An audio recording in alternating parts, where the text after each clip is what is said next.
तो दोस्तों अब हम लोग करेंगे सेकंड पार्ट विजन आइज का मंथली मैगजीन का इंटरनेशनल रिलेशंस। सो पहला टॉपिक है इसमें डेट ट्रैप डिप्लोमेसी। जो चाइनीज़ लोग करते हैं डेट ट्रैप डिप्लोमेसी, ये चाइनीज़ लोग का एक देश मोंटेनेग्रो, ये देश चाइनीज़ लोग का मोहब्बत का शिकार बन गया। ये लोग भी उसके जाल में फंस गया। ये लोग ने 2014 में लोन लिया था चाइनीज़ से $944 मिलियन का, और बेचारे लोग अभी चुका नहीं पा रहा। ये चाइना लोग का तो पुराना चाल है, पहले लोन देता है, चुका नहीं पाता है तो बोलता है ज़मीन दे दो उसके बदले में, या फिर कुछ और ले लेता है जो इम्पोर्टेंट है उसके लिए।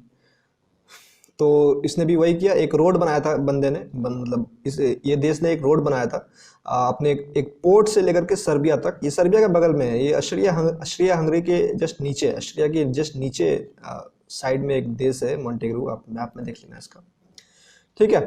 तो ये चुका नहीं पा रहा है, ये भी फाइनेंशियल सिचुएशन में, अभी डायर फाइनेंशियल सिचुएशन में है अभी।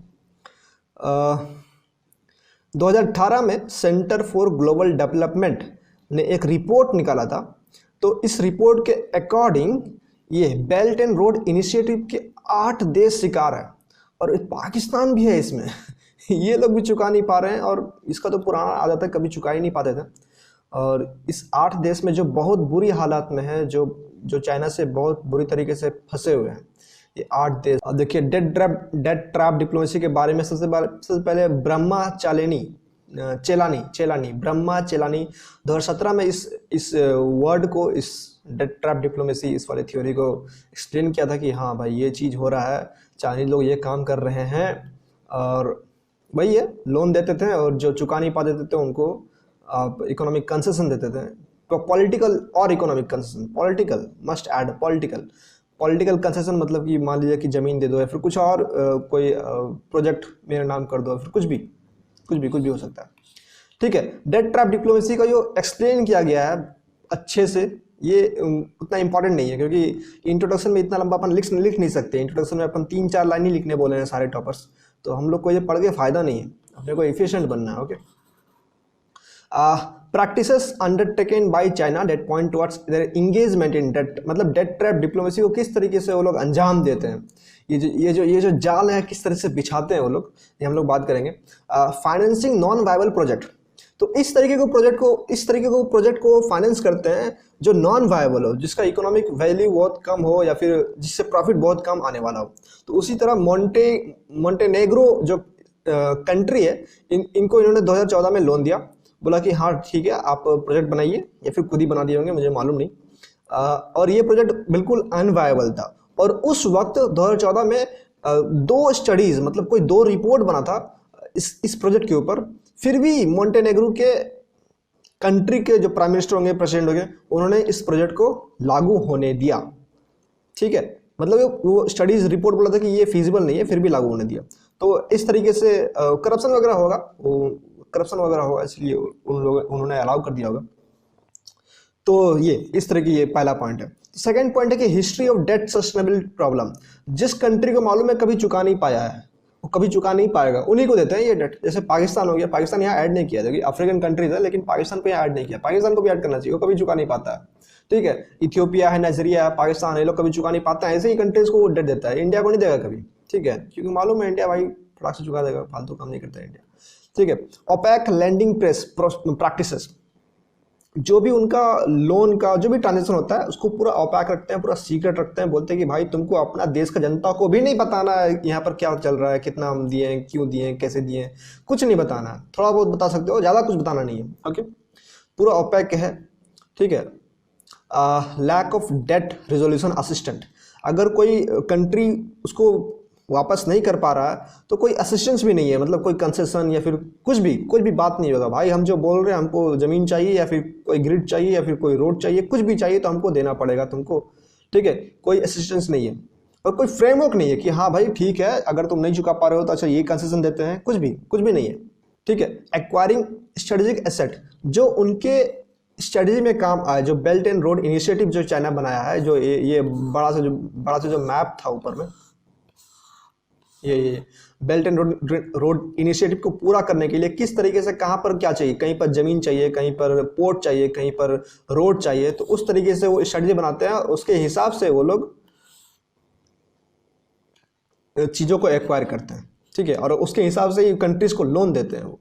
ठीक है, देखिए यहाँ पर थोड़ा सा दिया हुआ है कि कौन कौन कंट्रीज को क्या क्या लोन दिए और कब दिए और उनके वापस में क्या लिए वो जब चुका नहीं पाया था। कि ताजिकिस्तान को 1158 किलोमीटर का रोड वापस ले ली, मतलब रोड ले लिए, मतलब अपना डेट का फॉरगिवनेस, मतलब आप तुमको लोन माफ कर देंगे तो ये रोड मेरा नाम कर दो। ठीक है, 2011 में हुआ।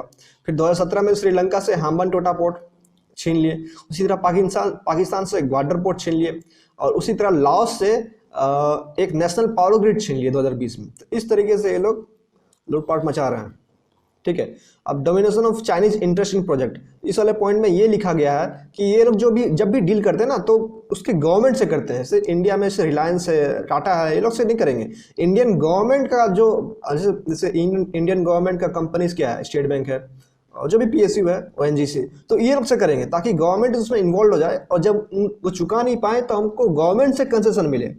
ठीक है, तो ताकि हम लोन, ताकि हम जमीन ले पाए या फिर कुछ भी पॉलिटिकल चीज ले पाए, पॉलिटिकल कंट्रोल कर पाए उनको। ठीक है, तो इसलिए ये लोग स्टेट ओन्ड एंटिटीज से ट्रेड करते हैं। और यहाँ पे एक और चीज लिखा हुआ है, जो भी वो इंफ्रास्ट्रक्चरल प्रोजेक्ट्स में इन्वेस्ट करते हैं, वहाँ पर जो वर्कर्स होते हैं, लेबर फोर्स होते हैं, वो चाइना से भेजते हैं, तो उनका एम्प्लॉयमेंट बढ़ रहा है। यहाँ के लेबर को लेंगे नहीं वो। ठीक है, बोलेंगे तुम्हारा लेबर स्किल्ड नहीं है, अगर कुछ बहाना देके नहीं लेंगे। ठीक है, और ये तो हम पहले बता दें कि नॉन कॉन्सेशनल है, लेकिन कॉस्टली बता देते हैं कि ये लोग जो है ना कॉस्टली देते हैं, अपना जो लोन देते हैं कॉस्टली देते हैं। फिर तुम बोलोगे भाई कॉस्टली देते हैं तो कंट्री लोग इससे क्यों लेता है? भाई ये लोग पेपर वर्क का दिमाग नहीं लगाते, पेपर वर्क ज़्यादा नहीं करते। बोला भाई तुमको पैसा चाहिए, कोई पेपर पर देने जरूरत नहीं, तुम भाई लोन ले लो हमसे, बाद में देखेंगे जो होगा। ठीक है, कंट्री लोग सोचता है हाँ भाई ठीक है ले लेते हैं, क्योंकि अगर वो IMF में जाएंगे या वर्ल्ड बैंक में जाएंगे या USA के पास जाएंगे कि लोन दे दो, तो वो लोग बहुत सारा पेपर मांगते हैं कि हमको ये गोल चाहिए, हमको गवर्नेंस अच्छा चाहिए, हमको करप्शन नहीं चाहिए, हमको इन्फ्लेशन कम चाहिए, फिर कुछ ऐसे चाहिए। तो वो लोग छोटे छोटे कंट्री जो होते हैं उसको पूरा नहीं कर पाते, इसीलिए वो चाइना के पास जाके लोन ले लेते हैं और फंस जाते हैं बेचारे जाल में। Reasons why countries have been vulnerable to turf debts, जिसमें अभी बताया वो सब भी इसमें ऐड हो जाएगा। ठीक है, इंफ्रास्ट्रक्चर फाइनेंसिंग नीड्स, बहुत डायर नीड होते हैं वो लोग को लगता है कि इंफ्रास्ट्रक्चर बन जाएगा हम लोग के कंट्री में तो हम लोग डेवलप हो जाएंगे, उसके बाद हम लोग चुका पाएंगे, तो ट्रैप में फंस जाते हैं वो लोग। लैक ऑफ एक्सेसिबल फंडिंग, जो अभी मैंने बताया IMF, वर्ल्ड बैंक, ये लोग बहुत सारा पेपर वर्क मांगते हैं, मैक्रो इकोनॉमिक इंडिकेटर्स चाहिए उनको, तो ये लोग पूरा नहीं कर पाते, इसीलिए चाइना के पास जाते हैं। गवर्नेंस इश्यूज, जो मैंने बताया करप्शन वगैरह होता है, तो इसीलिए चाइना के पास जाते हैं। चाइनीज लोग करप्ट होते ही हैं, और वो लोग करप्ट जो वहाँ पर प्राइम मिनिस्टर है उनको साथ में लेकर के करप्शन करके अपना पास कर देते हैं अपना डील को। ठीक है, अब देखिए इम्पैक्ट, ग्लोबल इम्पैक्ट। देखिए चाइना को तो ग्लोबल इम्पैक्ट देखिए USA वगैरह डर रहा है कि भाई हम लोग को कुछ करना पड़ेगा, ऐसे चाइनीज को तो बहुत इन्फ्लुएंस होगा और बहुत लफड़ा होगा बाद में। ठीक है, debtor countries and international institution have an incomplete picture on how much countries around the world out to China and under which conditions, क्योंकि ये लोग बहुत सीक्रेटली काम करते हैं, तो वो लोग को मालूम भी नहीं है कि कौन सा कंट्री से क्या क्या डील हो चुका है, उनका कहाँ पर काम चल रहा है, तो बहुत कम नॉलेज है।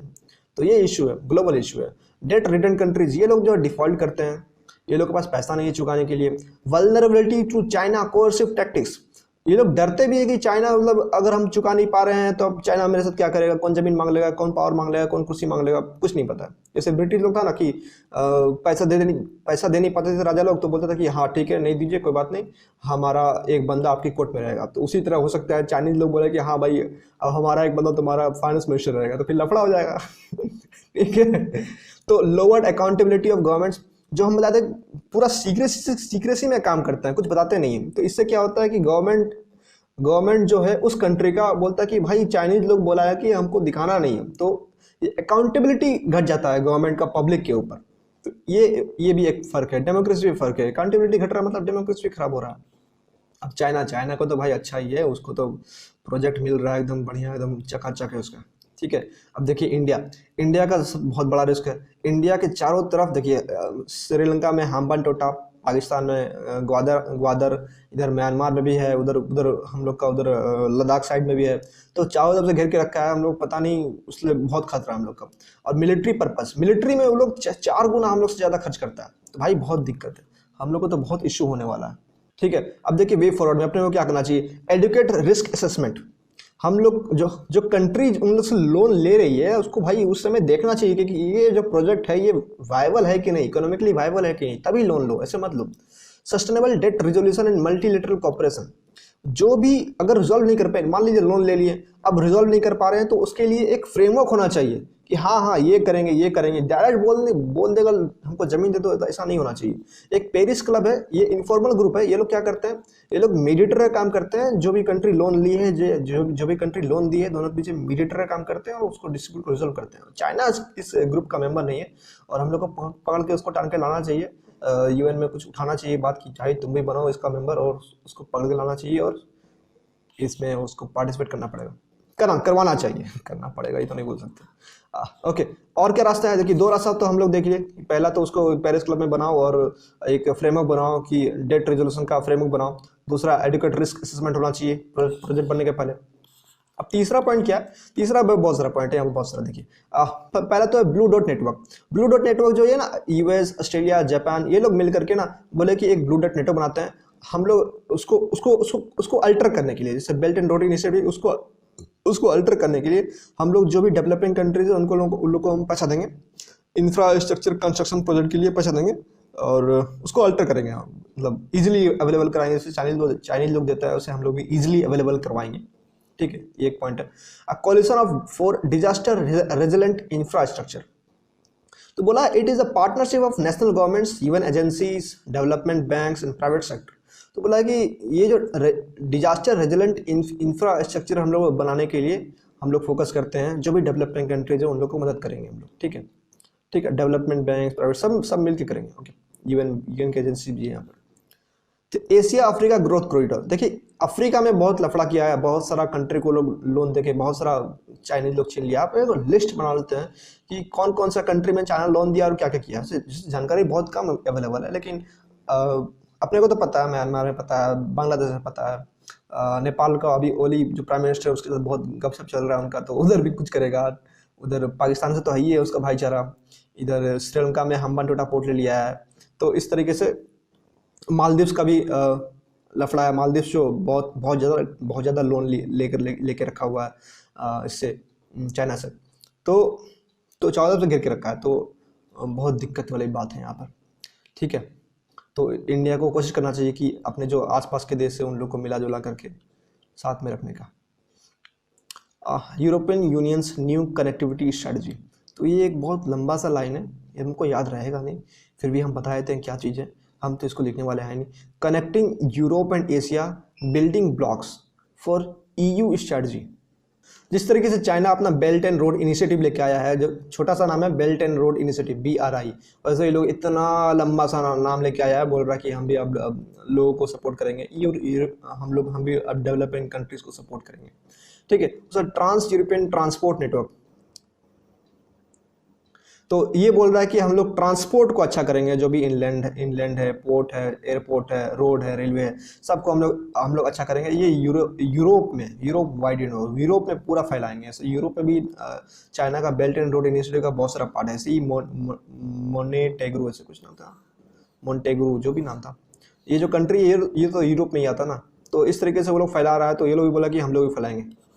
ग्लोबल इंफ्रास्ट्रक्चरल फैसिलिटी GIF, ये इनिशिएटिव है G20 कंट्रीज का, ये भी वही है सेम, सब लोग इंफ्रास्ट्रक्चर को डेवलप करने के लिए रखे हुए हैं। इसमें अंदर में कुछ नहीं लिखना है, सीधा अपन लिख सकते हैं कि ग्लोबल इनिशिएटिव्स अगेंस्ट BRI, सारा का बस नाम लिख दो, बस हो गया। इसके अंदर में क्या कर रहा है कुछ लिखने की जरूरत नहीं है, क्योंकि सबका सेम ही है, सब लोग इंफ्रास्ट्रक्चर को डेवलप करने के लिए ही कर रहे हैं। ओके, बस नाम हमको याद रखना। Build back better world B3 initiatives, कुछ नहीं यार, ये सब इतना कुछ याद ही नहीं रखना, बस G7 याद रख लो। प्रीलिम से पूछेगा तो बता देंगे कि किसका इनिशिएटिव है, G7 का, बस। ठीक है,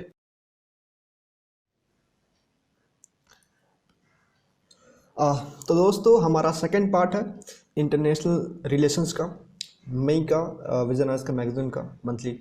ओके, सो इंडियाज तिब्बत पॉलिसी, तो चाइना अभी इंडिया अरुणाचल प्रदेश में ऐसे करके कुछ रेलवे लाइन बनाया है, मैं दिखा देता हूँ आपको। अ, ये रहा, ऐसे करके ये लहासा से निंगेची से करके कुछ चेंगडू और यान तक उन्होंने रेलवे लाइन बनाया है, ताकि यहाँ तक इस बॉर्डर तक वो लोग अपने जो भी असला बारूद जो भी है टैंक वगैरह को अच्छे से कैरी कर सकें। रेलवे लाइन है तो अपने सोल्जर्स को अच्छे से डिप्लॉय कर पाएंगे वो लोग, ट्रांसपोर्ट बढ़ जाएगी उनकी। ठीक है। और एक न्यूज़ है, ये न्यूज़ बहुत पुराना है, देखिए नवंबर 2020 का है। ये लोग यहाँ पर अरुणाचल प्रदेश के बॉर्डर में, एक्चुअली हम लोग के अंदर ही, हम लोग के बॉर्डर के अंदर ही ये लोगों ने एक गांव बना दिया है। गांव बना दिया है, लोग रहेंगे तो अच्छे से ये लोग क्लेम कर पाएंगे। ठीक है। 2019 में कोई गांव नहीं था, 2020 में एक गांव हो गया, देखिए। Okay, so let's get back. तो ये एक छोटा मोटा न्यूज़ है कि डीपेस्ट कैनियन है वहाँ पर, वहाँ से ये हाईवे पास कर रहा है। ये रेलवे लाइन तो दिखाया मैंने आपको, विलेज भी दिखा दिया। ऑलराइट, तो सब ये सब न्यूज़ में था, तो ये सब अपने को पूछता नहीं है। अपने को हम लोग का सिलेबस में है इंटरनेशनल रिलेशंस, हम लोग को सिर्फ रिलेशंस देखना है। ये ब्रीफ हिस्ट्री ऑफ तिब्बत, ये देखिए कभी पूछेगा नहीं, क्योंकि ये सिलेबस में हमारा है ही नहीं। ये एक्स्ट्रा विजन आइस लोग दे दिया है समझने के लिए कि कैसे कैसे तिब्बत का इवोल्यूशन हुआ। तो आपको देखना है, देख लीजिए, ऐसे इंपॉर्टेंट नहीं है, अपने को कम समय ज़्यादा पढ़ाई करना है। ठीक है। सिग्निफिकेंस क्या है हम लोग का तिब्बत से, मतलब तिब्बत में हम लोग का सिग्निफिकेंस क्या है, चाइना का सिग्निफिकेंस क्या है, इंडिया का सिग्निफिकेंस क्या है तिब्बत से, तो ये सब देखेंगे। तिब्बत देखिए 4000 मीटर इसका एलिवेशन है, एवरेज एलिवेशन है, मतलब बहुत ऊंचा में ये सी लेवल से 4000 मीटर। ओके। चाइना के लिए इंपॉर्टेंट क्यों है तिब्बत, क्योंकि ये जियो स्ट्रेटेजिक है, जियो स्ट्रेटेजिक पॉइंट है ये। क्योंकि माओ जेडोंग जो थे, आपको पता होगा माओ जेडोंग, अगर चाइनीज़ का हिस्ट्री पढ़े होंगे आप लोग वर्ल्ड हिस्ट्री में, तो माओ जेडोंग को जानते होंगे। तो उन्होंने बोला था कि Tibet is a palm of China, Tibet हाथ का हथेली है चाइना का। और ये सारे जो है नेपाल, लद्दाख, सिक्किम, भूटान, अरुणाचल प्रदेश, ये सारे फिंगर्स है। तो जियो स्ट्रेटेजिकली बहुत ज़्यादा इंपॉर्टेंट है तिब्बत चाइना के लिए। दूसरा पॉइंट, वाटर सोर्स, बहुत सारा रिवर्स चाइना का जो है, जो मेन 2 रिवर है, मैं दिखाता हूँ 2 तो मेन रिवर कौन सा है। ओके, ये देखिए, यहाँ से लेकर के यहाँ तक आया, और येलो रिवर ये तिब्बत है। यहाँ पर ये तिब्बत से निकलता है, ये दोनों रिवर बहुत मेन रिवर है चाइना का, इसको सप्लाई करता है पानी। ठीक है। येलो रिवर और यांगजे रिवर, यांगजे। देखिए इंटरनल स्टेबिलिटी भी किसी कंट्री के लिए बहुत ज़्यादा इंपॉर्टेंट है, क्योंकि देखिए वे वेस्टर्न हिंटरलैंड वाला पार्ट में बहुत सारे गरीब लोग रहते हैं, और चाइना का जो ईस्टर्न पार्ट है वो बहुत ज़्यादा रईस टाइप का इलाका है, क्योंकि वहाँ ज़्यादा डेवलपमेंट है। इस इलाके में वेस्टर्न इलाके में ज़्यादा डेवलपमेंट नहीं है। तो चाइना ने बिलियंस ऑफ डॉलर्स इन्वेस्ट किया है तिब्बत वाले एरियाज़ में, ताकि उसको स्टेबल कर सके। तो इतना रुपये इन्वेस्ट किया है, तो इसलिए बहुत ज़्यादा इंपॉर्टेंट हो गया है चाइना के लिए। तिब्बत में बहुत सारा मिनरल रिसोर्सेज है। China's biggest copper deposit is Tibet's Yulong copper mine Yulong copper mine Tibet में है, बहुत ज़्यादा बड़ा है, और चाइना में सबसे बड़ा है, तो इसलिए भी बहुत ज़्यादा इंपॉर्टेंट होता है। और तिब्बत में crude oil, natural gas reserve भी होने की संभावना पाई गई है, तो इसलिए भी बहुत इंपॉर्टेंट है। Tourism potential, the Shangri La circle, ये जैसे हम लोग का दार्जिलिंग है, शिमला है, उसी तरह कोई एक जगह है ये सांग्री ला सर्कल। ये बॉर्डर एरिया में आता है, तिब्बत, सिंचुआन और यूनान का बॉर्डर एरिया में आता है। ये तीनों, ये जो है चाइना का ही पार्ट है। ठीक है। तो इसीलिए भी इंपॉर्टेंट है। तो हम लोग देख लिए कि चाइना के लिए तिब्बत क्यों इंपॉर्टेंट है। 1 2 3 4 5 पॉइंट देख लिए चाइना के लिए तिब्बत क्यों इंपॉर्टेंट है। अब हम लोग देखते हैं इंडिया के लिए तिब्बत क्यों इंपॉर्टेंट है। क्योंकि देखिए तिब्बत जो है 4000 एलिवेशन फीट में है, उसके बाद यहाँ पर हिमालयाज है हम लोग का, तो एक बफर स्टेट की तरह काम करता है। चाइना उधर से किसी को अटैक करने नहीं देगा, बहुत मतलब चाइना को बहुत सारा सामान लाने के लिए, गन्स, आर्टिलरीज, टैंक्स लाने के लिए दिक्कत होगा, तो एक तरीके से बफर स्टेट की तरह काम करता था हम लोग के लिए। अब तो काम नहीं करता, क्योंकि China already railway line, transport, road सब कुछ बना चुका है। ठीक है। Tibet as a factor in India China relations, ये वाला पॉइंट हमको उतना ज़्यादा स्ट्रांग नहीं लगा, क्योंकि ये बोल रहा है कि अगर तिब्बत में शांति रहेगा तो चाइना, इंडिया और सब जगह शांति रहेगा, लेकिन ये तो पुरानी बात हो गई, क्योंकि तिब्बत तो ऑलरेडी चाइना का पार्ट हो चुका है, तो ये पॉइंट हमको स्ट्रांग लगा नहीं उतना। तीसरा पॉइंट है मानसून। देखिए हम लोग का क्या होता है कि अब ज्योग्राफी पढ़ेंगे, ज्योग्राफी 11th का इन्वायरमेंटल ज्योग्राफी, तो उसमें दिया है कि हम लोग का जो जेट स्ट्रीम है हम लोग का दिल्ली साइड से उठ करके तिब्बत साइड में जाता है, तब जाके हम लोग का मानसून आता है। मतलब वही बहुत इंपॉर्टेंट रीज़न है हम लोग का मानसून होने का। तो इकोलॉजिकली बहुत इंपॉर्टेंट है, ठीक है। अब बुद्धिज़्म तो आपको मालूम ही है कि तिब्बत में बहुत ज़्यादा बुद्धिज़्म होते हैं, दलाई लामा वगैरह थे। तो इसमें से 4 पॉइंट दिया हुआ है हम लोग का, सिग्निफिकेंस फॉर इंडिया। तो इसमें से 3 पॉइंट मुझे बहुत इंपॉर्टेंट लगा, जियो स्ट्रेटेजिक, इकोलॉजिकल और कल्चरल। ये वाला पॉइंट उतना इंपॉर्टेंट नहीं था, फिर भी आप लिख सकते हैं कुछ भी कुछ ना। ट्रैंक्विलिटी मतलब होता है शांति, okay. India stand on Tibet current policy. देखिए इंडिया तिब्बत में क्या क्या पॉलिसी अपनाया जब तिब्बत को चाइना एक्वायर कर लिया, तो उसके बारे में कुछ कुछ बताया गया है। जब एक्वायर किया था 1950 में, तो पंचशील एग्रीमेंट लाया गया था जवाहरलाल नेहरू प्राइम मिनिस्टर के द्वारा। तो पंचशील एग्रीमेंट के में कुछ कुछ था, दिखाता है यार, ये रहा पंचशील एग्रीमेंट। तो इसमें बताया कि म्यूचुअल नॉन एग्रेशन, हम लोग नॉन एग्रेशन करेंगे मतलब युद्ध वगैरह नहीं करेंगे। Equality and mutual benefit, equality से रहेंगे और एक दूसरे का बेनिफिट देखेंगे। Mutual respect for each others territorial integrity and sovereignty, अंदर में मतलब हम लोग मानेंगे कि हाँ भाई तिब्बत जो है चाइना का पार्ट है, जो अरुणाचल प्रदेश है इंडिया का पार्ट है, हम लोग मानेंगे। टेरिटोरियल इंटीग्रिटी मानेंगे, okay. Mutual non interference in each others internal affairs, जो हमारा पार्ट है, जैसे कश्मीर का इशू है, फिर कुछ भी इशू है हम लोग का, तो वो लोग का हमारा अंदर का इशू होगा, आप इंटरफेयर नहीं कीजिएगा। आप पीसफुल कोएक्जिस्टेंस, शांति से रहेंगे, ओके। ये ठीक है, ये 5 आप देख सकते हैं, कुछ याद कर लीजिए। MEMMP ऐसे कुछ याद कर लीजिए, MEMMP ऐसे कुछ याद कर लीजिए, ओके। यस, पंचशील एग्रीमेंट हुआ था, 5 पॉइंट बताया मैंने आपको। उसके बाद देखिए तिब्बत का जो है, तिब्बत में लहासा दिखाया था मैंने, जो जहाँ से रेलवे लाइन पास हुआ था। दलाई लामा वगैरह और 80,000 तिब्बतन्स उस टाइम 1959 में उठ करके यहाँ पर भाग के आ गए थे इंडिया में, इंडिया, नेपाल और भूटान में। तो और वहाँ से आने के बाद सेंट्रल तिब्बतन एडमिनिस्ट्रेशन, तो वह यहीं से अपना सरकार तिब्बत में चला रहे हैं वो, ठीक है, ऐसा माना जाता है। लेकिन सारा कंट्रोल तो चाइना का है वहाँ पर, क्या पता किसे सरकार चला रहे हैं, मुझे समझ में नहीं आता, ठीक है। Presence of Dalai Lama in Tibetan exile government in India was seen as one of the factors that provoked 1962 war. तो दलाई लामा को हमने आश्रय दिया था, उनको रखा था कि हाँ भाई आ जाइए, कोई बात नहीं, आप वेलकम है। तो चाइना को बहुत बुरा लगा होगा, शायद ये कंफर्म रीजन नहीं है, ये वन ऑफ द फैक्टर्स हो सकता है। इसीलिए 1962 वार हुआ, क्योंकि 1959 में वो लोग आए थे, ठीक है। 1962 में जो चाइना के साथ वार हुआ, इसका एक कारण ये भी हो सकता है। लेकिन चाइना तिब्बत जो है चाइना का पार्ट है, ये इंडिया मान लिया था 1988 में, और 2003 में दोबारा से इसको बोला कि हाँ भाई अब तिब्बत जो है चाइना का पार्ट है, ये हम, ठीक है। और एक पॉलिसी लेके आया था, लॉ नहीं, पॉलिसी लेके आया था, not a law but A policy. Tibetan rehabilitation policy 2014 India लेके आया था। उसमें तिब्बतन वेलफेयर में इंडिया में क्या क्या कर सकते हैं उसके उनके लिए, उसके बारे में था, ठीक है। तो ये लिख सकते हैं कि इंडिया चाइना के लिए क्या, इंडिया तिब्बत के लिए क्या क्या किया है। और India recognises one China principal, कि हाँ भाई आपका जो है ताइवान और जिनजियांग, यहाँ पर उइगुर मुस्लिम का बहुत अत्याचार करता है चाइनीज लोग, और तिब्बत, ये तीनों पार्ट चाइना का ही है। One China policy, one China policy, one China policy बहुत फेमस है, ठीक है। ये सारा पॉइंट है, इंडिया तिब्बत को लेकर के किस तरीके से चाइना के साथ बात करता है, ठीक है। 1988 में पहली बार बोला था कि हाँ भाई ठीक है मानते हैं, तो 2003 में बोला कि फिर से बोला कि हाँ भाई हम मानेंगे, और वन चाइना पॉलिसी को भी इंडिया मानता है, ठीक है। मतलब एक तरीके से दो तरफ का काम करता है, एक तरफ से दलाई लामा जी को सपोर्ट करता है, दूसरी तरीके से वन चाइना पॉलिसी को मानता है, और तिब्बतन वेलफेयर के लिए भी कुछ पॉलिसी बना के लेके आता है, और 2003 में इसमें वन चाइना पॉलिसी को मान रहा है। मतलब दोनों तरफ बड़ा काम कर रहा है, तो बैलेंस अप्रोच रखा हुआ है इंडिया, ओके, ना इसके साथ ना ही उसके साथ completely. TSPA calls for establishment of US consulate in Tibet's main city of Lhasa, ठीक है। ये यूएसए जो है तिब्बत को एक लेजिटिमेट इंस्टीट्यूशन घोषित कर दिया गया है। सेंट्रल तिब्बतन एडमिनिस्ट्रेशन जो दलाई लामा चला रहे हैं इंडिया से, उसको एक लेजिटिमेट इंस्टीट्यूशन घोषित किया यूएसए। मतलब यूएसए तिब्बत को चाइना का पार्ट नहीं मानता है, और बोला है कि तिब्बत एक मतलब सेंट्रल तिब्बतन एडमिनिस्ट्रेशन एक लेजिटिमेट इंस्टीट्यूशन है, ठीक है। अब हम लोग देख लिए क्या, चाइना तिब्बत जो है चाइना के लिए क्यों इंपॉर्टेंट है, इंडिया के लिए क्यों इंपॉर्टेंट है, और इंडिया और तिब्बत के साथ और चाइना के साथ क्या रिलेशन है, इंडिया क्या क्या किया था अभी से। और अब आते हैं need of shift in policy.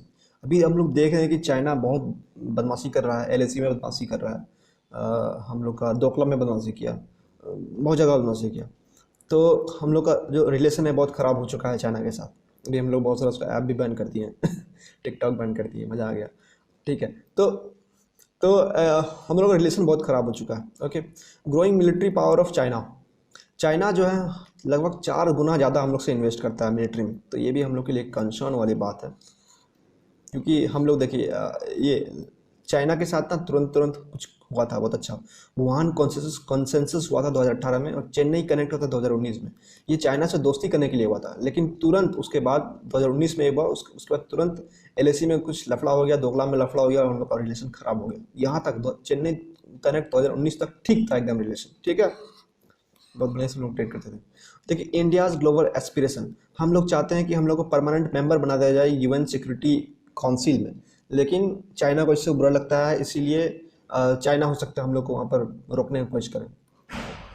इसीलिए हम लोग को भी अपना कुछ पॉलिसी बनाने का जरूरत है, जिसमें हम लोग को समझ में आए कि हम लोग किस डायरेक्शन में है, चाइना के खिलाफ हैं, साथ है, बताना चाहिए सब कुछ। और ये एक पॉइंट है इकोनॉमिक लॉस। इसमें बोला गया कि 1954 से 2019 तक तिब्बत जो चाइना ने तिब्बत को ऑक्यूपाई किया, उससे इंडियन टैक्स पेयर को बहुत नुकसान हुआ, इतना रुपया नुकसान हुआ। और ये without any adjustment to inflation. मुझे ये बात समझ में नहीं आई, मतलब इंडियन टैक्स पेयर को कैसे नुकसान हुआ होगा। हो सकता है कि दलाई लामा वगैरह जो यहाँ से एडमिनिस्ट्रेशन चला रहे हैं, उनको खर्च देने के लिए इतना हुआ होगा, लेकिन इतना ज़्यादा पैसा पता नहीं मुझे। अगर किसी को समझ में आता है तो ये पॉइंट मुझे जरूर कमेंट में बताना। Okay, protecting national interest. अगर देखिए चाइना जो है अपना, हम लोग अरुणाचल प्रदेश के बगल में गांव बना लिया है, वहाँ पर अगर सिविलियंस को बैठा देगा वो, बसा देगा वो, तो वहाँ पर चाइना आराम से बोल सकता है यूएन में कि देखिए हमारा लोग वहाँ रहता है, वो एरिया हमारा ही है। इसीलिए चाइना को रोकने का ज़रूरत है, हमारा नेशनल इंटरेस्ट को प्रोटेक्ट करने के लिए।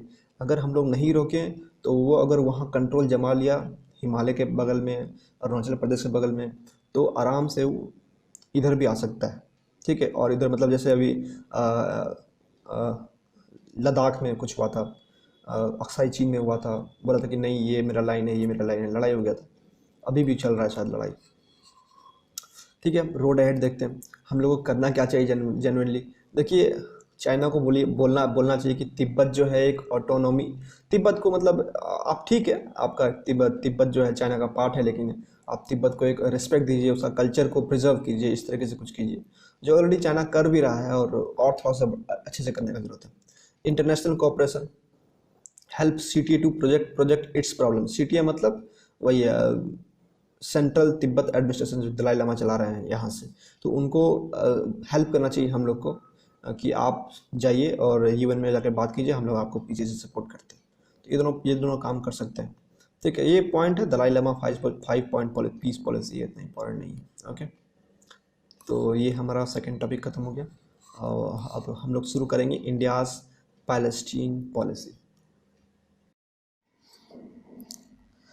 तो तीसरा पॉइंट है इंडियाज़ पैलेस्टीन पॉलिसी। पैलेस्टीन में आजकल बहुत मार चल रहा है, बहुत वार चल रहा है, तो बहुत इश्यू है उधर। ये सारे कुछ क्वेश्चंस दिए हुए हैं, पैलेस्टीन में क्या इशू चल रहा है, weather two sides should be share Jerusalem जो हॉलीएस्ट प्लेस है मुस्लिम का, 3rd हॉलीएस्ट प्लेस है, और वहाँ पर पैलेस्टीनियन रेफ्यूजीज़ को के ऊपर अत्याचार हो रहे हैं। तो ये सारे कुछ इश्यूज़ है, हम लोग जानेंगे अभी क्या होने वाला है। देखिए पैलेस्टाइन और इजराइल का क्या कन्फ्लिक्ट है, हिस्ट्री क्या रह चुका है, इस सारा कुछ हम लोग को लिखने की जरूरत नहीं, क्योंकि 1 2 3 4 5 अच्छे 11 पॉइंट हम लिख नहीं सकते हैं, इतना हम लोग को याद रहेगा नहीं। कुछ एक जो इम्पॉर्टेंट है वो लिख सकते हैं अपन। जैसे 1917 में पहली बार ब्रिटिशर्स ने बोला था कि हाँ भाई ये एरिया पैलेस्टीन का आप लोग लीजिए, इसराइल को बोला था। ओके, फिर 1947 में यूएन इंटरवीन किया था और बोला कि हाँ ये हम लोग 2 स्टेट बनाते हैं, एक इसराइल और एक पैलेस्टीन। ठीक है, उसके बाद 1949 में वार हुआ था, फर्स्ट अरब इसराइल वार, इसराइल इसमें जीत गया था। ठीक है, उसके बाद यहाँ जीतने के बाद ये लोग थोड़ा सा अपना फैलना चालू कर दिया, उसके बाद तो अरब वाले और गुस्सा हो गए। उसके बाद 4 देश, ये जो सबसे फेमस पॉइंट ये है, इसको भूलना नहीं है, 6 डे वार, सबको मालूम होगा ये। इसमें इसराइल जो है अकेले 6 दिन में ही 4 देश को हरा दिया था, इजिप्ट, जॉर्डन, सीरिया और इराक था शायद, या 4 देश को अकेले 6 दिन में हरा दिया। उसके बाद यूएन इंटरवेंट किया, भाई बहुत हो गया तुम लोग का, चलो अभी सीज फायर करो। तो उसके बाद जो भी टेरिटरी इसराइल ले चुका था उसको वापस कर दिया, वो कुछ टाइम में, तुरंत वापस नहीं किया, और ये वार ख़त्म हो गया और इसराइल को शांति से रहना चालू कर दिया। उसके बाद यहाँ पर PLO का फॉर्मेशन हुआ, PLO का पैलेस्टीनियन लिबरेशन ऑर्गेनाइजेशन, ऐसा कुछ नाम है। तो ये लोग जो है बोले थे कि हमारा जो पैलेस्टीन है उसको हम लोग चलाएंगे, हम लोग को थोड़ा सा अथॉरिटी दीजिए, पावर दीजिए, ऑटोनॉमी दीजिए। तो उन लोग को दिया था ऑटोनॉमी, ठीक है। उसके बाद फॉर्मेशन ऑफ हमास। हमास जो है मिलिटेंट ऑर्गेनाइजेशन है, Islamist militant organisation according to Israel. तो ये लोग जो है मतलब बोलते हैं कि हम लोग को आज़ादी चाहिए वगैरह वगैरह, जैसे फ्रीडम स्ट्रगल टाइप समथिंग। उसके बाद सबसे बढ़िया जो ओस्लो अकॉर्ड हुआ था, ओस्लो जो है नॉर्वे में है, ये जगह का नाम है नॉर्वे। नॉर्वे बोला था कि हम जो है आपके इजराइल और पैलेस्टीन के बीच में हम लोग समझौता करवाते हैं, आप लोग आइए बात कीजिए। इसमें USA, रशिया सब लोग शामिल थे, ठीक है। ये काफ़ी हद तक अच्छा हो गया था। ओस्लो अकॉर्ड 1, ओस्लो अकॉर्ड 2 दोनों हो गया था, लेकिन ये फेल हो गया क्योंकि 1995 में एक कोई भी मिलिटेंट वगैरह होंगे, वो लोग PM को, इजरायली PM को असैसिनेट कर दिए। तो ये इसी कारण से ये ओस्लो अकॉर्ड बहुत अच्छा था, ये फेल हो गया। उसके बाद ये 2000 से 2005 में, ये उतना इंपॉर्टेंट नहीं है, ये मैंने कहीं देखा नहीं है, पहली बार मैं देख रहा हूँ। हमास टेक्स कंट्रोल, ठीक है। 2005 तक हो सकता है कि हमास जो है गाज़ा पट्टी का कंट्रोल अपने हाथ में ले लिया था, इजराइल यहाँ से कंप्लीट निकल गया था। लेकिन इजराइल का अभी भी बहुत सारा, देखिए यहाँ पर दिखा रहा हूँ मैं, ये जो है वेस्ट बैंक, यहाँ पर इजराइल का बहुत सारी टेरिटरी है, यहाँ पर घर वर बना के रखे हैं लोग, और ये गाज़ा पट्टी है, ओके। और ये इजराइल है, और ये जो है आपका यहाँ पर जॉर्डन रिवर है, ये बहुत ही फर्टाइल इलाका है, ठीक है। Okay, back to this, okay okay okay. अब देखिए इंडियाज़ का, देखिए ये जो है ना हम लोग का ये सिलेबस में नहीं है, क्योंकि कभी भी UPSC क्वेश्चन पूछा नहीं है किसके बारे में, किसी कंट्री के हिस्ट्री के बारे में। लेकिन अभी ये बहुत ज़्यादा कॉन्फ्लिक्ट में है, तो UPSC कोई गारंटी नहीं, कोई भी पूछ सकता है, ठीक है। इसलिए 4-5-6 पॉइंट याद कर लेने से अपना काम हो जाएगा। UPSC का ये वाला चीज़, UPSC का पॉइंट में कि इंडिया के साथ क्या तरीके का रिलेशन है जो भी कंट्री है। तो India's Israel Palestine policy, India का क्या पॉलिसी। सबसे पहले जब 1947 में जब UN इंटरवीन किया था, तब जो है इंडिया जो है India voted against the creation of Israel. India बोला था कि नहीं, इसराइल को नहीं बनना चाहिए, ठीक है। Oppose the partition of Palestine. तो सेकेंड फेज में, ये इनिशियल फेज था। सेकेंड फेज जो कोल्ड वार फेज था, वर्ल्ड वार 2 के बाद 1990 तक जो कोल्ड वार फेज था, ये रशिया और USA के बीच में, सॉरी सोवियत यूनियन और USA के बीच में जो कोल्ड वार फेज था। तो इसमें India remain a strong supporter of Palestinian freedom. जिस तरीके से हम लोग जो है फ्रीडम स्ट्रगल किए हैं, तो इंडिया को मालूम था कि आज़ादी क्या होता है। तो उसके लिए ये लोग जो है इंडिया जो है सपोर्ट करता था फ्रीडम स्ट्रगल को। उसके बाद जो 1967 का जो 6 डे वार था, उसमें इजराइल बहुत बेहतरीन तरीके से जीता, 78% टेरिटरी को सीज कर लिया था ये। तो इसमें इंडिया जो है जब UN जो है 2 स्टेट सॉल्यूशन लेकर के आया था, इसमें 2 स्टेट सॉल्यूशन लेकर के आया था, तो इंडिया उस सॉल्यूशन को भी सपोर्ट किया था। 2 स्टेट सॉल्यूशन भी अभी हम आगे देखेंगे क्या होता है, इसे देख ही लेते हैं। यहाँ पर दिया हुआ 2 state solution, okay. 2 state solution, तो 2 स्टेट सॉल्यूशन का मतलब है कि दोनों इजराइल और पैलेस्टाइन दोनों साथ में रहेंगे, मोहब्बत से रहेंगे, प्यार से रहेंगे, शांति से रहेंगे। ये पील कमीशन 1937 का एक रिपोर्ट था, उसके अकॉर्डिंगली ये था, उसी में से ये मोटिवेटेड था ये वाला रिपोर्ट।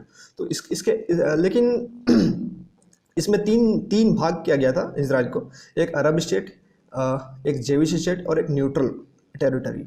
तो एक अरब मुस्लिम लोग संभालेंगे, और जेविश जो जीव लोग हैं वो संभालेंगे, और जो न्यूट्रल है वो 3 होली प्लेसेस को कंटेन करेगा। तीन होली प्लेसेस, ये इजराइल में 3 होली प्लेसेस है, ओके। देखिए यहाँ पर Al Aqsa mosque, western wall, church of holy, मतलब ये मुस्लिम, ये ज्यूज, जुडाइज्म, और ये क्रिश्चियन का। तो ये न्यूट्रल होगा, ये इसमें सब लोग का बराबर अधिकार होगा। तो इस तरीके से बोला गया था। और 1992 में जो ओस्लो अकॉर्ड था, माद्रिद पीस कॉन्फ्रेंस था, उसमें भी इस बात को बोला गया था, ओके। तो ये बात है 2 स्टेट सॉल्यूशन क्या होता है, 2 स्टेट क्या होता है, इंडिया इसी को सपोर्ट करा था, ओके। तो माड्रिड कॉन्फ्रेंस, यहाँ पर हम लोग जो बात किए थे, माड्रिड कॉन्फ्रेंस ये रहा, ये माद्रिद कॉन्फ्रेंस यही है, ठीक है। ओस्लो अकॉर्ड को ये माद्रिद कॉन्फ्रेंस बोलते हैं, उसके पहले हुआ था हल्का सा, 1992 में हुआ था ओस्लो अकॉर्ड। माद्रिद कॉन्फ्रेंस 1991 के आसपास हुआ था, मतलब बीच में हुआ था माद्रिद कॉन्फ्रेंस ऑफ 1991। इसमें 2 स्टेट सॉल्यूशन का एग्री किया गया था, इजराइल भी मान गया था, ठीक है। और अभी देखिए क्या चल रहा है, वो तो ठीक है, वो तो फिर ओस्लो एकॉर्ड हुआ, पीएम को एसोसिएट कर दिया, वो खत्म हो गया, उसको फेल हो गया वो ओस्लो एकॉर्ड। तो अभी क्या चल रहा है, अभी जो आप देख रहे हैं मारपीट चल रहा है। तो देखिए इंडिया में आए थे Palestinian authority president Mahmoud Abbas, ये आए थे तब से 2017 में ये आए थे। 2017 से इंडिया का थोड़ा सा कुछ चेंज हुआ है। इंडिया अब क्या करता है, इंडिया अब अलग ही पॉलिसी को सपोर्ट करता है, टू स्टेट पॉलिसी को छोड़ करके इंडिया अब हाइफेनेशन पॉलिसी को सपोर्ट करता है। क्योंकि इंडिया जो है अब इसराइल से बहुत सारा वेपन खरीदता है और अच्छा खासा रिलेशन है। तो और इसराइल अभी टू स्टेट पॉलिसी को उतना अच्छा सपोर्ट नहीं कर रहा। जब से उनका पीएम का एसेसिनेशन हुआ है उसके बाद वो टू स्टेट पॉलिसी को सपोर्ट नहीं करता। तो इंडिया चाहता है कि हमको उसके साथ रिश्ता अच्छा रखना है। तो और पैलेस्टीनियन के साथ भी बुरा नहीं करना है, क्योंकि वो लोग, इंडिया सोचता है कि वो लोग तो अपना फ्रीडम स्ट्रगल कर रहे हैं, तो हमको उसको सपोर्ट करना चाहिए, क्योंकि हम लोग भी उसी चीज़ से गुजर चुके हैं। तो हाइफेनेशन पॉलिसी को सपोर्ट करता है। हाइफेनेशन पॉलिसी कहता है कि हम लोग इसराइल के साथ जो रिलेशनशिप होगा हम लोग का, ना ही पैलेस्टीनियन पे बेस्ड होगा, ना ही इसराइल पे बेस्ड होगा। ये हम लोग का उसके ऑन मेरिट पर बेस्ड होगा। मतलब हम लोग का ट्रेड कैसे होने वाला है, मतलब जो भी है इंडिपेंडेंटली होगा, separate from the India relationship with Palestinians. Palestine के साथ हम लोग का क्या रिलेशन है उससे फर्क नहीं पड़ने वाला। हम लोग का जो डायरेक्ट होगा इसराइल का रिलेशनशिप, हम लोग का ट्रेड पे जो मेरे जैसे हम लोग का, जैसे मान लीजिए कि नेपाल से दोस्ती है, भूटान से दोस्ती है, बांग्लादेश से दोस्ती है, वैसे ही होगा। हम लोग पैलेस्टीनियन को सामने में रख करके डिसीजन नहीं लेंगे कि हाँ इसराइल से मेरा ऐसा दोस्ती होना चाहिए। वार करे तुमको मार धार को हमको मतलब नहीं है, मेरे से अच्छा रहोगे हम तुमसे अच्छा रहेंगे। तो ये है हाइफेनेशन पॉलिसी। ओके, ये तो बता दिए हम। तीन जगह है, बहुत ही हॉलिस्ट प्लेस है तीनों रिलीजन के लिए। अब देखिए इंडिया का रैशनल क्या है, इंडिया ऐसा क्यों किया है, इंडिया ऐसा ये हाइफेनेशन पॉलिसी को इंडिया क्यों अडॉप्ट किया है। ठीक है, तो पहला तो इंडियन वैल्यूज़ कि हम लोग चाहते हैं कि जो भी है फ्रीडम स्ट्रगल को सपोर्ट करना है, हमास को नहीं, इसको पैलेस्टीनियन को। तो ये सब ये है पहला ऑप्शन, तो ये है कि हम लोग सपोर्ट करते हैं फ्रीडम स्ट्रगल को। ठीक है, इंपेरियलिज्म के खिलाफ है, इंपेरियलिज्म उससे है ही नहीं वहाँ पर, हम लोग लिबरेशन स्ट्रगल को सपोर्ट करते हैं।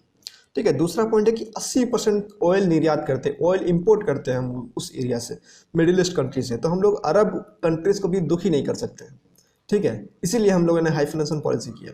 और तीसरा पॉइंट ये है कि हम लोग को यूएनएससी में, यूनाइटेड नेशन सिक्योरिटी काउंसिल में हम लोग को मेजोरिटी सीट चाहिए, हम लोग को परमानेंट सीट चाहिए। तो उसके लिए हम लोग को 2/3 मेजोरिटी चाहिए। और वर्ल्ड में 57 मुस्लिम कंट्रीज है, इसमें ऑर्गेनाइजेशन ऑफ इस्लामिक कॉपरेशन में अगर ये लोग का कॉपरेशन हम लोग को मिल जाएगा, अगर हम लोग पैलेस्टीनियन के साथ अच्छा रहेंगे तो ये लोग का कॉपरेशन हम लोग को मिल जाएगा, तो हम लोग इसमें सीट पा सकते हैं। तो ये भी एक कारण है हम लोग का पैलेस्टीनियन के प्रति संवेदना प्रकट करने के लिए।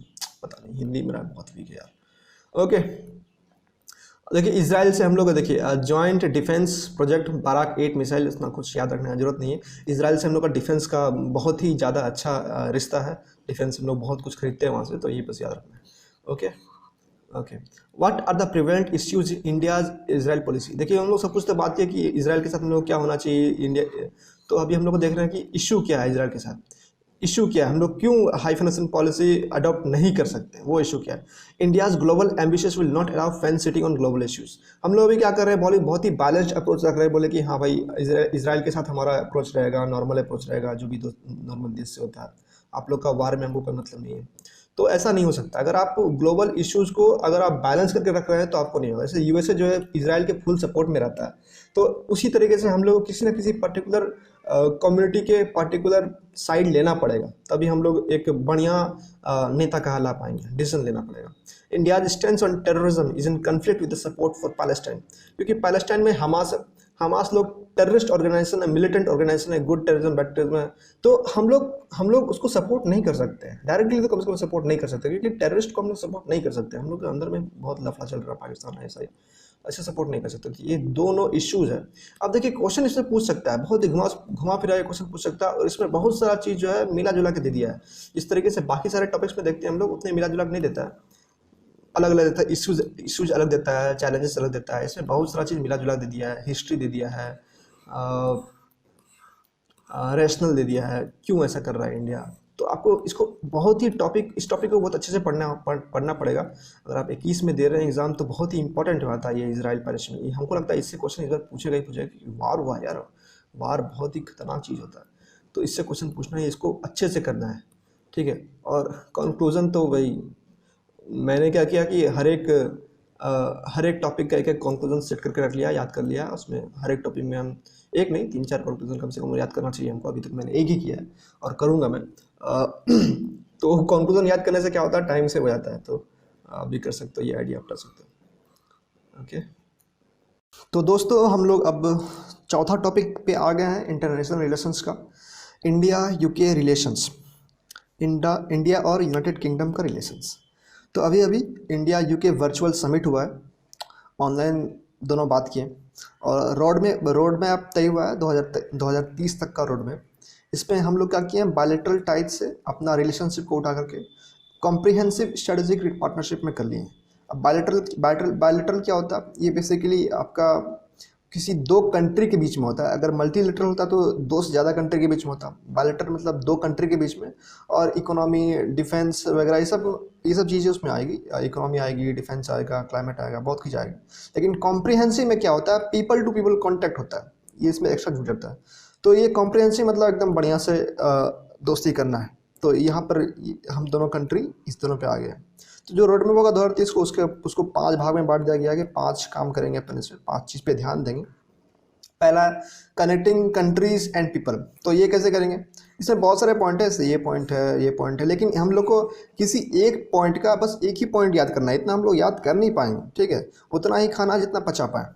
तो इसमें अपन क्या कर सकते हैं, पीपल टू पीपल कैसे कनेक्शन होगा माइग्रेशन बढ़ाएंगे, माइग्रेशन मोबिलिटी एक ही चीज़ होता है, माइग्रेशन बढ़ाएंगे तो हो जाएगा। और एक यहाँ पर अगर हम पंच लाइन डाल देंगे, इंडिया यूके टुगेदर, ये पंच लाइन अगर डाल देंगे तो अपना ये इस वाले पॉइंट का तो नंबर मिल जाएगा अपने को। तो दूसरा वाला पॉइंट है trade and prosperity. Trade and prosperity कैसे बढ़ा सकते हैं, एफटीए वगैरह करना पड़ेगा, फ्री ट्रेड एग्रीमेंट। और यहाँ पर एक बढ़िया सा दिया हुआ इनहेंस ट्रेड पार्टनरशिप, ये वाला करेंगे। एफटीए करने के लिए बात हुआ है, लेकिन अभी बोला गया है कि इस साल के एंड तक इस पर बात फाइनल हो जाएगा, ठीक है। तो इनहेंस ट्रेड पार्टनरशिप में अभी हैं हम लोग, ओके।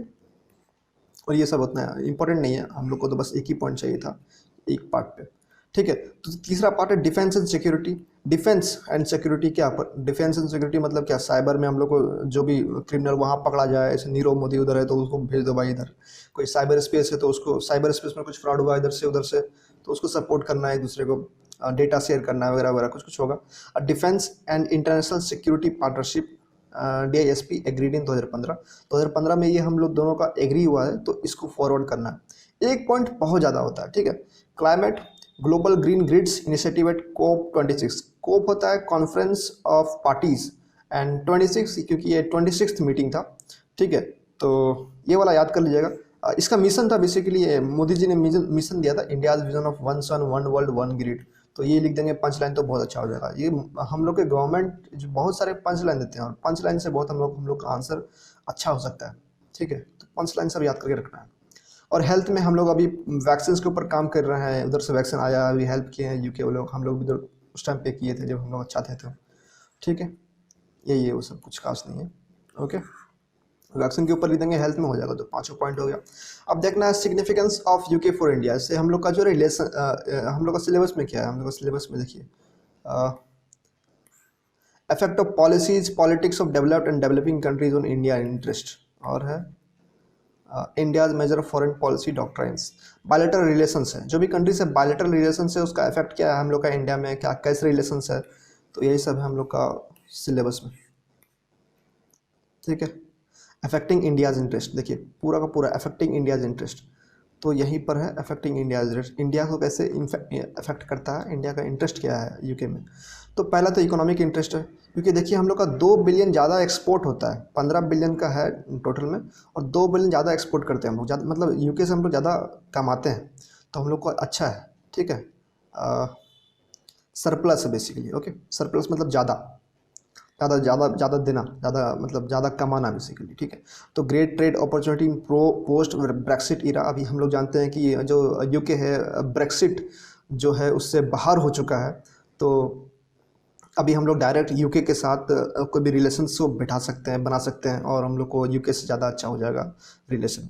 और देखिए हम लोग क्या बेचते हैं यूके को, हम लोग जनरली कपड़ा वपड़ा बेचते हैं, पावर जनरेटिंग मशीन बेचते हैं, पेट्रोलियम बेचते हैं, चप्पल बेचते हैं। और वो लोग क्या बेचते हैं, वो लोग जनरली जो है देखिए वो लोग जनरली पावर जनरेटिंग मशीन वगैरह जो भी इक्विपमेंट्स वगैरह देते हैं वो सब बेचते हैं। और एक बेवरेजेस भी है, ठीक है, वो दारू वगैरह कोई ड्रिंक्स वगैरह ये सब देते हैं वो लोग, ठीक है। और भी बहुत कुछ होगा, ऐसा नहीं कि सिर्फ यही है, लेकिन ऐसा कुछ यूपी से पूछता नहीं, लेकिन एक दो एग्जाम्पल का भी लिख सकते हैं, ठीक है। India is the second largest investor in the UK, ये पॉइंट लिख देंगे, इन्वेस्टमेंट में तो बहुत अच्छा हो जाएगा। लेकिन एक और पॉइंट यहाँ लिख सकते हैं, ये ज़्यादा अच्छा पॉइंट है कि इंडिया जो है 1,10,000 जॉब्स क्रिएट किया यूके में। ये बहुत ज़्यादा इंपॉर्टेंट पॉइंट है, बहुत मज़ा आ गया इनको सुन के, क्योंकि इंडियन कंपनीज जाकर के यूके में अपनी कंपनी खोली है और 1,10,000 जॉब क्रिएट किए यूके की जनता के लिए। हो सकता है वहाँ पर इंडियन जनता भी काम कर रही हो, ठीक है। तो ये बहुत बढ़िया चीज़ है। और यूके भी इंडिया में बहुत हैवीली इन्वेस्ट करता है, फोर्थ लार्जेस्ट इनवर्ड इन्वेस्टर है इंडिया का। ये 3 है पहले, उसके बाद यूके फोर्थ लार्जेस्ट इन्वेस्टर है। तो ये बहुत बढ़िया चीज़ है। ओके, अभी हम लोग बात किए थे ऊपर में यहाँ पर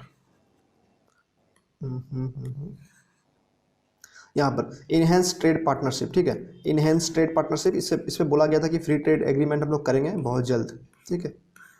इसके बारे में ही यहाँ पर लिखा हुआ।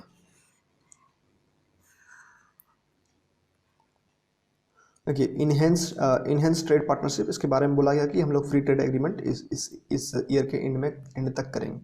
ओके, ये किया गया था एक broad based trade and investment agreement BTIA किया गया था 2007 में। लेकिन अब तो वो यूरोपियन यूनियन से बाहर हो गया है, तो ये वाला फेल हो गया। ओके, यहाँ तक हो गया कंप्लीट। अब देखिए स्ट्रैटेजिक पे आते हैं। अभी जो है USA और चाइना का ट्रेड वॉर चल रहा था जब डोनाल्ड ट्रंप पावर में थे। अब अभी थोड़ा बहुत चल ही रहा है, ठीक है। तो अभी इंडिया क्या किया है, इंडिया क्वाड में जुट गया था USA, जापान, ऑस्ट्रेलिया से। तो क्वाड में ये मिडिल पावर्स है। पहला बिगेस्ट पावर क्या है, USA है, रशिया है, जापान है, सॉरी USA है, रशिया है और चाइना है, और भी ग्रेट पावर्स है।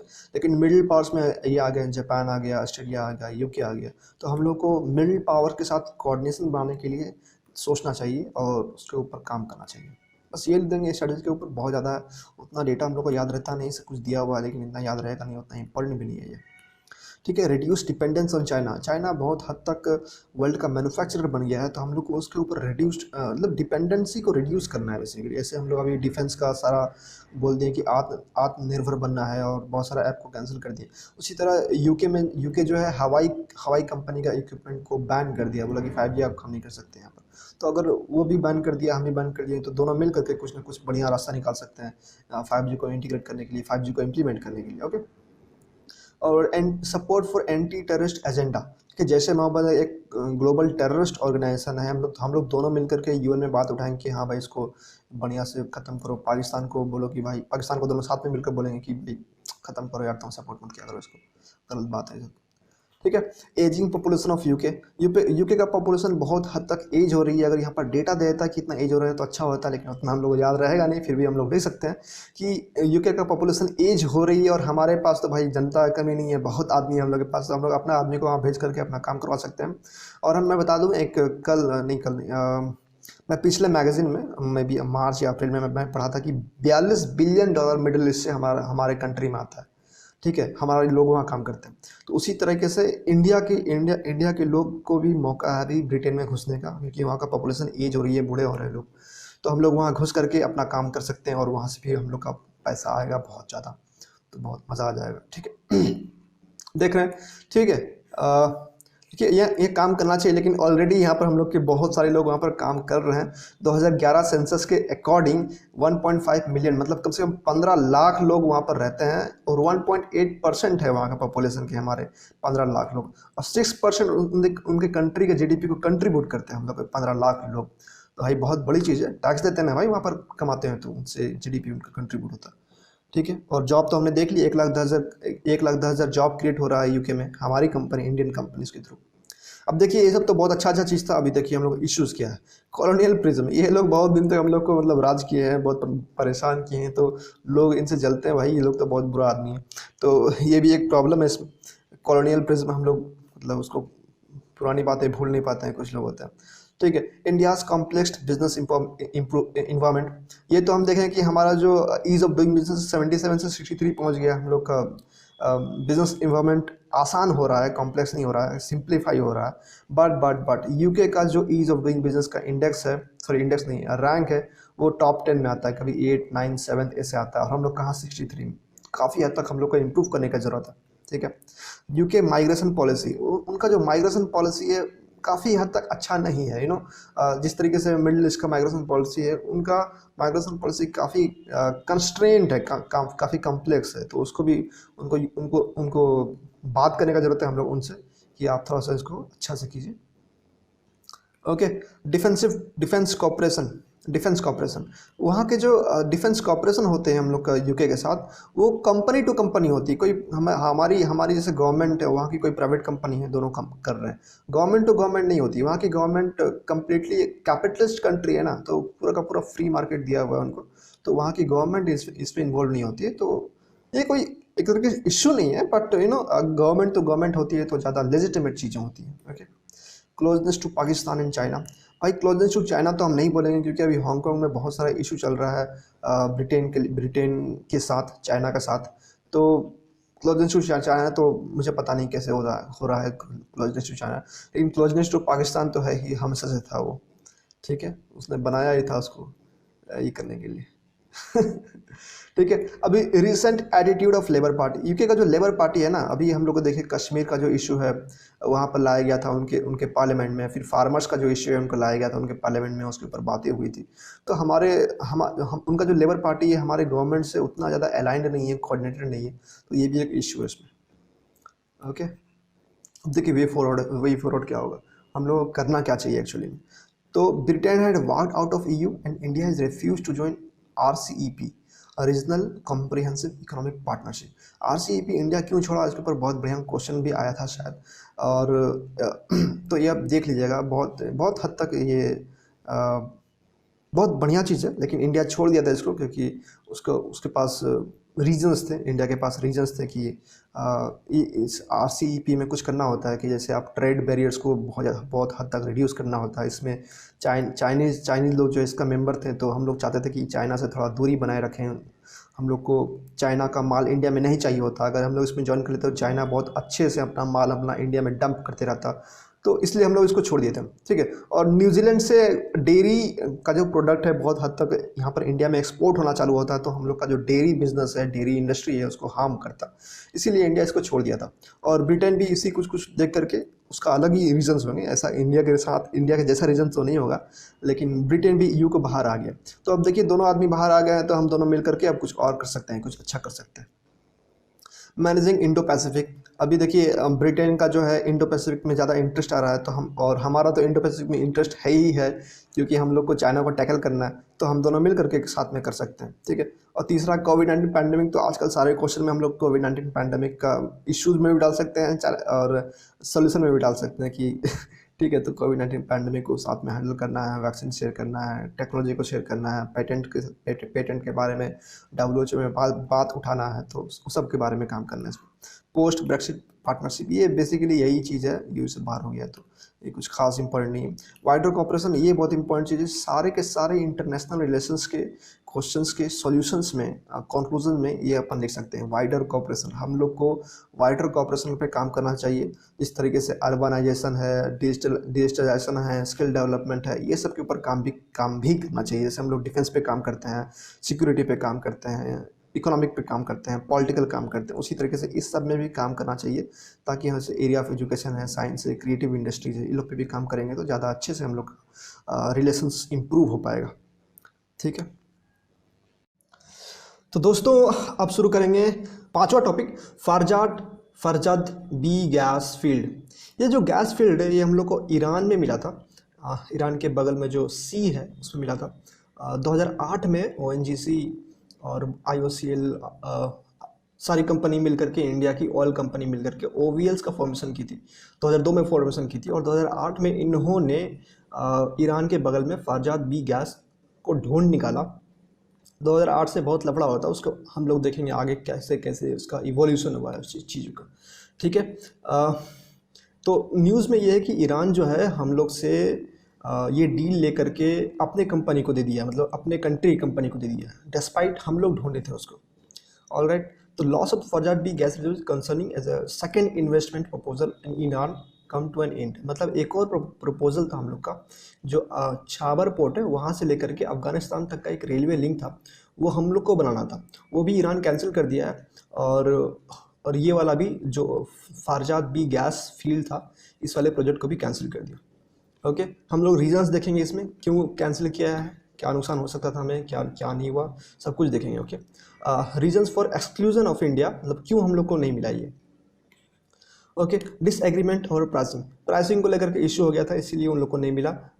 ठीक है, ये बहुत लंबा चौड़ा कुछ लिखा हुआ है, फर्टिलाइजर फीड स्टॉक, मतलब वहाँ का गैस फील्ड का क्वालिटी अच्छा नहीं था वगैरह वगैरह लिखा हुआ है। लेकिन हम लोग बस इसमें लिख सकते हैं कि डिसएग्रीमेंट ओवर प्राइसिंग के लिए डिसएग्रीमेंट हुआ, इसलिए हम लोग को नहीं मिला। ठीक है, दूसरा पॉइंट है ब्यूरोक्रेटिक डिलेज। हम लोग का जो है ब्यूरोक्रेटिक डिलेज है, मतलब हम लोग की तरफ से और वो लोग की तरफ से, दोनों की तरफ से डिले हुआ है। मतलब होता है ना, मतलब सरकारी काम है, ठीक है बाद में करेंगे देखेंगे, उस तरीके का। ठीक है, तीसरा पॉइंट है impact of US sanctions on Iran. 2008 में हम लोग ढूंढे थे, फिर उसके बाद यूएस सैंक्शन लगा, फिर 2015 में फिर हम लोग को मौका मिला था जब JCPOA हुआ था, मतलब joint comprehensive plan of action आया था यूएस से, फिर थोड़ा सा सैंक्शन लिफ्ट किया था ईरान के ऊपर, फिर हम लोग को मिला था चांस। लेकिन फिर डोनाल्ड ट्रम्प आगे 2018 में वापस से सैंक्शन ला दिए, JCPOA से वापस हो गए वो, तो हम लोग को फिर से नुकसान हुआ। अभी जो बाइडन आए हम लोग को लगा कुछ अच्छा होगा, लेकिन वापस से ईरान अपने अपने अपने कंट्री के कंपनी को दे दिया ये प्रोजेक्ट। ठीक है, और चौथा पॉइंट है चाइनीज़ इन्फ्लुएंस। चाइनीज़ के साथ अभी 25 साल का स्ट्रेटेजिक कोऑपरेशन एग्रीमेंट हुआ है ईरान का। $400 बिलियन का चाइनीज इन्वेस्टमेंट हुआ। हो सकता है चाइनीज लोग बोला होगा भैया उसको मत दो, इंडिया को मत दो, अभी कैंसिल कर दो। तो हो सकता है ऐसा हुआ होगा। 1 2 3 4 पॉइंट मिल गया, 4 रीज़न मिल गया हमें क्यों नहीं मिला ये। Okay, 4 reason. Okay, importance of India's investments in Iran. अभी हम लोग को ये तो समझ में आ गया क्यों नहीं मिला। अब हम लोग को क्यों करना चाहिए वहाँ पे। अच्छा, ये नहीं मिला, कोई और देखेंगे, कोई और देखेंगे, तो क्यों करना चाहिए? क्योंकि देखिए एनर्जी का 45% ऑफ हम लोग का जो एनर्जी रिक्वायरमेंट है ना नेचुरल गैस का, 45% हम लोग इम्पोर्ट करते हैं। ठीक है, 45% इम्पोर्ट करते हैं। और फरजाद बी गैस अगर हम लोग को मिल जाता तो हम लोग के पास जितना है ना, तो उसका आधा वहाँ पर था। ठीक है, और तो और ये सब लिखने की जरूरत नहीं, ये सब बहुत ज़्यादा कॉम्प्लेक्स है। हम लोग को एग्जामिनर को बहुत सिंपल चीज़ें लिखना है ताकि उसको अच्छे से समझ में आ जाए, आसानी से समझ में आ जाए। तो हम लोग को ये लिखना है कि हमें एनर्जी रिक्वायरमेंट की इसलिए ज़रूरत थी, फरजाद बी की इसलिए ज़रूरत थी, क्योंकि हमारा जो 2030 का टारगेट है कि 15% हम लोग का एनर्जी रिक्वायरमेंट हम लोग नेचुरल गैस से करेंगे। तो उस टारगेट को पूरा करने के लिए हम लोग को ये चाहिए था, और भी चाहिए होगा, जो भी अगर कुछ मिल सकता है और तो। दूसरा मतलब ईरान में इन्वेस्टमेंट क्यों करना चाहिए था, ये एक रीज़न था। दूसरा रीज़न कि अफगानिस्तान से अगर हम लोग का कनेक्शन बन जाएगा तो पाकिस्तान को हम लोग कंट्रोल कर पाएंगे, उधर से भी और इधर से भी। ये लोग बहुत उछलते रहता है, ठीक है, तो इसको कंट्रोल करना है। क्योंकि चाबर जाहिदान रेलवे प्रोजेक्ट जो था हम लोग को मिल जाता तो हम लोग को अच्छा होता, अफगानिस्तान से कनेक्ट हो जाते हम लोग चाबर पोर्ट्स को यूज़ करके। लेकिन वो लोग को मिला नहीं, लेकिन कोई फ़र्क नहीं पड़ता क्योंकि हम लोग तो इसको इस्तेमाल कर ही पाएंगे एनीवे। ठीक है, तीसरा पॉइंट है कनेक्टिविटी टू सेंट्रल एशिया। बहुत सारा देश है उधर बीच में, ईरान से अगर हो करके हम सेंट्रल एशिया तक पहुंच सकते हैं, क्योंकि पाकिस्तान के थ्रू तो हम लोग सेंट्रल एशिया तक जा नहीं पाएंगे। तुर्कमेनिस्तान, तजाकिस्तान, उज्बेकिस्तान, बहुत सारा कंट्री है उधर। ठीक है, उस सबसे कनेक्टिविटी हम लोग का हो जाएगा। अगर इन्वेस्टमेंट करना पड़ेगा, करेंगे तो कनेक्टिविटी हो जाएगा। ओके, ये सारे रीज़न उसी के लिए कि इन्वेस्टमेंट क्यों करना चाहिए। ओके, या फिर इसमें इन्वेस्टमेंट क्यों करना चाहिए, या फिर इसमें एक और क्वेश्चन आ सकता है कि रिलेशन क्यों अच्छा रखना चाहिए। तो सारे पॉइंट्स उसमें ऐड कर सकते हैं। Okay, counter balance China's presence in Indian ocean. भाई इंडियन ओशियन में बहुत लफड़ कर रहा है चाइना। अभी देखे थे हाम्बानटोटा पोर्ट जो देखे थे उसको कंट्रोल कर लिया है, और इधर ग्वादर पोर्ट में भी उधर आदमी है, उधर चाइना है। और ये ग्वादर पोर्ट जो है ना, ये 100 नॉटिकल माइल्स दूर है चाबर से। तो चाबर में इसलिए हम लोग को इन्वेस्टमेंट करना चाहिए ताकि हम लोग ग्वादर पोर्ट का जो चाइना का जो ये है पावर है उसको थोड़ा बैलेंस कर सके। Okay, India's leadership in regional connectivity, international north south transport corridor. यहाँ एक बहुत सही चीज़ है ये, मुंबई टू मॉस्को का एक इंडिया रास्ता सुझाया था कि ये करना चाहिए हम लोग को। एक सेकेंड, ये देखिए इंडिया का ये सजेशन था कि हम लोग देखिए अब यहाँ से अब इस यूज करने का कुछ लफड़ा हुआ था, तो इंडिया ने अपना एक रास्ता सजाया कि हम लोग ऐसे करके ईरान होते हुए जाएंगे, यहाँ पर ये वापस से सीम उतरेंगे, फिर यहाँ पर एक बाकू में अपना होल्ड लेंगे, उसके बाद वापस से यहाँ से लेकर के मॉस्को पहुँच जाएंगे, फिर वापस से हम लोग अपना ब्रिटेन से और जो भी यूरोप से कनेक्शन हो सकता है हमारा, हम लोग मतलब बेसिकली सारा देश जो है इस रास्ता का अल्टरनेटिव ढूंढ रहा था। जैसे जापान जो है रशिया के होते हुए ढूंढा है, चाइना भी रशिया के होते हुए ढूंढा है, उधर रशिया ने बोला है कि आर्कटिक सी में हम लोग एक रास्ता बनाएंगे। तो बहुत सारे अल्टरनेटिव दिखाया था, तो इंडिया का ये अल्टरनेटिव था कि ये बहुत सही अल्टरनेटिव है। ठीक है, तो उसी अल्टरनेटिव का ये नाम है international north south transport corridor, INSTC। इसको याद कर लेंगे, हो जाएगा अपना। देखिए ईरान के साथ इंडिया का रिलेशन होना बहुत ज़रूरी है, और इसके लिए हम लोग को वहाँ पर इन्वेस्टमेंट करना पड़ेगा। ये जो सारे पॉइंट्स हैं इन्वेस्टमेंट से रिलेटेड है, तो वहाँ पर ज़रूरी क्योंकि हम लोग का वहाँ बहुत सारा डायस्पोरा काम करता है, बहुत सारे पैसे आते हैं वहाँ से, $42 बिलियन वहाँ से इस रीजन से आता है, ईरान से नहीं बोलूँगा, इस रीजन से आता है इंडिया पे। तो बहुत जीडीपी को बहुत अच्छा कंट्रीब्यूट करता है, इसलिए इस रीजन का स्टेबिलिटी होना बहुत ज़रूरी है। इसीलिए ईरान के साथ हम लोग को डिप्लोमेटिक टाइज रखना बहुत ज़रूरी है। अफगान के साथ पीस नेगोशिएशन में हम लोग ईरान का स्टेबिलिटी काम कर सकता है। अगर ईरान में स्टेबिलिटी रहा तो ईरान के थ्रू हम लोग अफगानिस्तान में जा सकते हैं, वहाँ पर पीस नेगोशिएशन का बात कर सकते हैं, और यहाँ जो मिलिटेंट ऑर्गेनाइजेशन है तालिबान है उनको भी बात कर सकते हैं, जो भी टेररिस्ट ऑर्गेनाइजेशन उनको कंट्रोल कर सकते हैं, क्योंकि ये इधर ही तालिबान है, और तालिबान काफ़ी हद तक इंडिया में टेररिस्ट फैलाने के लिए जिम्मेदार है। तो हम लोग बात करके उसको सुलझा सकते हैं। ईरान हम लोग का थर्ड लार्जेस्ट सप्लायर है, इराक और सऊदी अरेबिया के बाद। ऑयल हम लोग बहुत हद तक यहाँ से लेकर के आते हैं। ठीक है, तो ये सारे रीजन्स हैं कि कितने हो गए, 1 2 3 4 5 रीजन हो गए, राइट? हाँ, 6 रीजन्स हो गए, 6 पॉइंट्स हो गए हम लोग को ईरान के साथ रिलेशनशिप क्यों रखना चाहिए। ठीक है, इंपॉर्टेंस क्यों रखना चाहिए, ये 6 पॉइंट्स हो गए। यहाँ पर देखिए फराज भी गैस फील्ड के बारे में दिया हुआ है, लेकिन देखिए क्वेश्चन डायरेक्टली फराज भी गैस फील्ड के बारे में नहीं पूछेगा। पूछेगा भी तो हल्का सा इंट्रोडक्शन बस देना होता है, क्योंकि एक बार चाबर पोर्ट के बारे में पूछ चुका है, तो हल्का सा बस इन्फॉर्मेशन देना होता है चाबर पोर्ट के बारे में। और आपको ज़्यादातर आपको यही सब बताना पड़ेगा, मेंस के पर्सपेक्टिव से मैं बता रहा हूँ जनरली, कि आपको यही सब बताना पड़ेगा कि इंपॉर्टेंस क्यों है, कैसे इवॉल्व हुआ वगैरह वगैरह। ठीक है, देखिए यहाँ पर कुछ डेटा है, मेट अबाउट 10% में टोटल नीड्स वगैरह, कुछ डेटा है, सब याद नहीं हो पाएगा इतना, कितने इतने सारे कंट्रीज हम लोग तेल लेते हैं, किससे याद रखेंगे। देखिए सऊदी से कितना लेते हैं, इराक से कितना लेते हैं, हम लोग को इतना सब याद नहीं हो सकता है, तो उतना ही पढ़ना चाहिए, उतना ही खाना चाहिए जितना हम पचा सकें। एक कंक्लूजन बहुत इंपॉर्टेंट है, हम लोग को हर देश के साथ एक कंक्लूजन और इंट्रोडक्शन तो बेसिकली क्वेश्चन पे डिपेंड करेगा, लेकिन फिर भी काफ़ी हद तक इंट्रोडक्शन लोग सेम रख सकते हैं। तो हर देश का और इंडिया का एक इंट्रोडक्शन और कंक्लूजन हम लोग को लिख के रखना चाहिए, तैयार करके रखना चाहिए, ताकि हम लोग को इंट्रोडक्शन और कंक्लूजन में टाइम वेस्ट ना हो और फटाफट हम लोग बॉडी पे आ जाए और काम करें, तो टाइम सेव होगा इसमें। तो देखिए प्रेसिडेंट बाइडेन जब से आए हैं तो सैंक्शन ईरान पे लिफ्ट हो गया है, पॉसिबिलिटी हो गया है JCPOA को ज्वाइन करने में, तो और बहुत सारे चीज़ है। ठीक है, तो यहाँ हम लोग का ये पार्ट ख़त्म हो गया। अब हम लोग नेक्स्ट पार्ट में करेंगे इकोनॉमी। इसके PDF जो है मैं अपने टेलीग्राम चैनल में डाल दूँगा, उसमें आप डाउनलोड कर लीजिएगा वहाँ से। और कोई भी इसमें डाउट हो तो मुझसे पूछिएगा, मैं भी सीख पाऊँगा और आप भी सीख जाइएगा अच्छे से। और आपको लगता है कि मैं इंग्लिश में बोलूँ तो इंग्लिश में भी बोल सकता हूँ मैं, और इसमें से अच्छे से कैसे मैं समझा पाऊँ प्लीज़ कमेंट बिलो। मैं बहुत कम हाईलाइट किया हूँ, क्योंकि मुझे ऐसा लगता है कि जितना कम हाईलाइट करेंगे उतना अच्छे से हम चीज़ों को रिवाइज कर पाएंगे। अगर ज़्यादा हाईलाइट कर देंगे तो फिर रिवीजन में उतना ही टाइम लगने वाला जितना टाइम हम लोग को पहली बार में लगा था, तो कोई पॉइंट नहीं बनता उसका। वैसे भी मैं नोट्स बना रहा हूँ, मैं नोट्स बना रहा हूँ। अगर आपको मेरा नोट्स चाहिए, मैं कैसे नोट्स बनाता हूँ, कैसे पढ़ता हूँ, करंट अफेयर्स कैसे करता हूँ, तो प्लीज़ कमेंट बिलो, मैं उसके ऊपर एक वीडियो बना दूंगा, या फिर मैं किसी वीडियो के एंड में समझा दूंगा कैसे बंद करता हूँ मैं। All right, so meet you in the next video for the economy part. Okay, thank you.